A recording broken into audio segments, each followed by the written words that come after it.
Hello everyone, आप सभी का मैथ्स एक्सप्रेसो में स्वागत। यहाँ पे लिखे क्वेश्चन नंबर 9। यहाँ पर आप देखो कि जब बिल्डिंग और टावर बना तो रहे हैं, लेकिन किसकी हाइट ज़्यादा होगी हमें नहीं पता। बिल्डिंग भी बहुत बड़ा हो सकता है, टावर छोटा हो सकता है, या फिर टावर बड़ा हो सकता है और बिल्डिंग छोटी हो सकती है।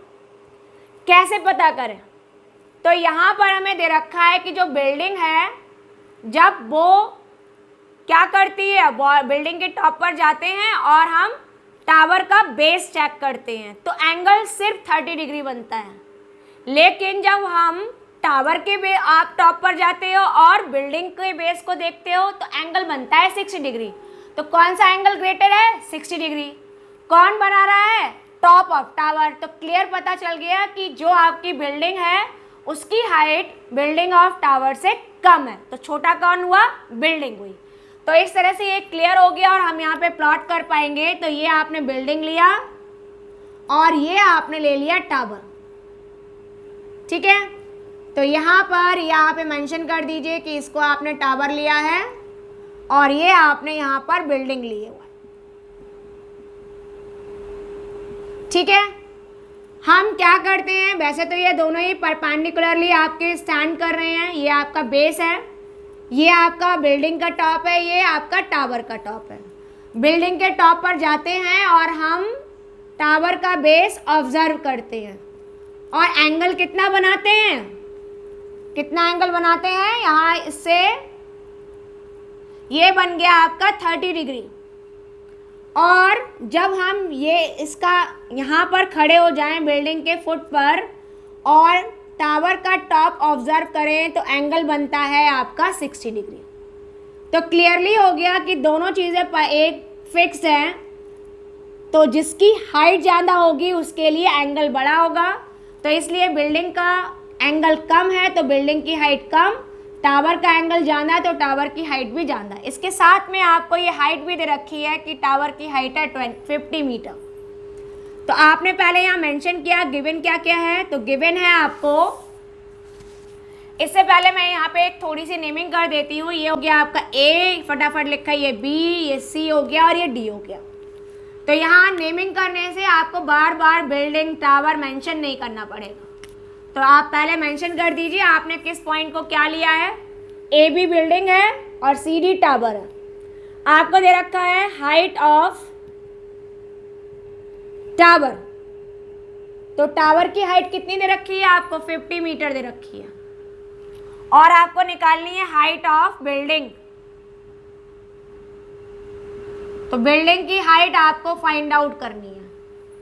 यहाँ पर टावर को हम रिप्रेजेंट कर रहे हैं CD से और बिल्डिंग को रिप्रेजेंट कर रहे हैं हम AB से, ठीक है। तो देखो आपका मेन इन दोनों के बीच में कॉमन रिलेशन क्या है। अगर हम फोकस करें तो पहला जो ट्राइंगल है वो ABC है, मतलब BC यूज हुआ। और जो दूसरा ट्राइंगल है BCD, उसमें भी BC यूज हुआ। तो चाहे आप बिल्डिंग के लिए आप ट्राइंगल यूज कर रहे हो या फिर टावर के लिए, दोनों का बेस कॉमन है। तो जो वैल्यू आपको पहले गिवन है मीन्स टावर, तो इस ट्राइंगल को हम पहले यूज करेंगे और इसकी हेल्प से पहले हम बेस निकालेंगे। और जैसे ही हमें बेस मालूम होगा वैसे ही हम इस छोटे वाले ट्राइंगल को ABC को यूज करके और एंगल 30 डिग्री को यूज करेंगे, वैसे ही हमें हाइट ऑफ बिल्डिंग मालूम हो जाएगी। तो ये तो हम यहाँ पे कॉन्सेप्ट है कि जिसको हम यहाँ पे यूज़ करने वाले हैं कि आपको जो हाइट दे रखी है मीन्स परपेंडिकुलर दे रखा है, आपको उसकी हेल्प से हमें बेस निकालना है। और परपेंडिकुलर बेस किस में यूज़ होता है? 10 में। तो हम यहाँ पर 10 का यूज़ करने वाले हैं, 10 थीटा का। तो स्टार्ट किया आपने, यहाँ पे गिवन लिख ही दिया है। फाइंड आउट जो करना है फटाफट लिखते हैं और निकालते हैं आंसर।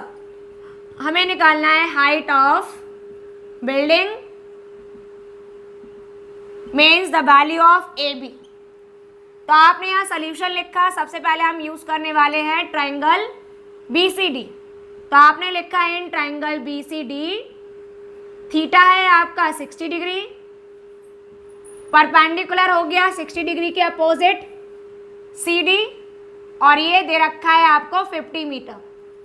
बेस निकालना है तो बेस हमने लिखा है BC से रिप्रेजेंट किया है। तो जब हम इसमें यूज़ करेंगे 10 का, क्योंकि 10 में ही आपका परपेंडिकुलर अपॉन बेस होता है, ये आपने पहले से लिखा हुआ भी है और आपको पता भी है कि tan थीटा क्या हुआ, परपेंडिकुलर अपॉन बेस। तो आपने जैसे ही यहाँ लिखा कि tan थीटा आपका परपेंडिकुलर अपॉन बेस है, फिर आपने इसमें वैल्यूज पुट कर दी। तो tan थीटा हो गया आपका 60 डिग्री, परपेंडिकुलर आपको दे रखा है CD, तो CD में आपने वैल्यू पुट कर दीजिए और बेस कितना है आपका BC। tan 60 डिग्री की वैल्यू होती है √3, ये लिखा हुआ है और आपने सीखा भी था चैप्टर 8 में कि कैसे हम उन रिजल्ट्स को फाइंड आउट भी करते हैं। √3 कैसे आया था। CD की वैल्यू पुट कर दीजिए 50 और बेस हो गया BC। जैसे ही हम यहाँ क्रॉस मल्टीप्लाई करेंगे तो आपका आंसर आएगा √3 BC is equal to 50। That's why जब हम BC निकालेंगे तो √3 आपका डिवाइड में चला गया। तो ये हो गया आपका पहला आंसर किसका, BC बेस का। तो अब आपको BC बेस मालूम है। अब हम यूज़ करेंगे वो ट्राइंगल जिसमें आपका एक्चुअल में हाइट ऑफ बिल्डिंग यूज़ हुई है। तो वो ट्राइंगल कौन सा है आपका, ABC है। तो अब जब हम ट्राइंगल ABC लेंगे तो इन ट्राइंगल ABC आपको इसमें ये हाइट दे रखी है और ये क्या है 30 डिग्री के अपोजिट है। तो थीटा कितना है आपका 30 डिग्री। 30 डिग्री के अपोजिट जो साइड है वो परपेंडिकुलर हो गया, तो परपेंडिकुलर हो गया आपका AB और ये आपका मिसिंग टर्म है। और यहाँ पर बेस आपको दे रखा है तो बेस B ले लिया और ये आपने अभी रिजल्ट निकाला, आंसर आया था 50/√3 मीटर। तो यूज़ करते हैं कि परपेंडिकुलर और बेस कहाँ आता है, तो परपेंडिकुलर और बेस कहाँ पर आता है आपका tan थीटा में आता है। तो tan थीटा आपने यूज़ किया तो tan थीटा हो गया tan 30 degree is equal perpendicular upon base.